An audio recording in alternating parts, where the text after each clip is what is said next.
How to turn on quiet mode on Instagram. Hey guys, welcome back. Today I'm going to show you how to work your quiet mode. Okay, so first up, we're going to go to Instagram and you're going to go to the home page. Then the top right corner where the three bars are, you're going to click on that and you're going to go to settings and privacy. Then you are going to go to notifications with the little bell and you will see the pause all and quiet mode.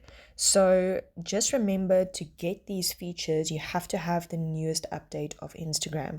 So please go do that on the app itself and go update Instagram or on a Google Play.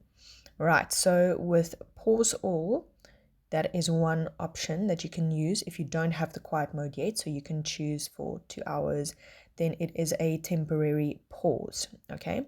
To use the real quiet mode, you're going to click on the second option and you are going to activate it. And then you will see the start and end time.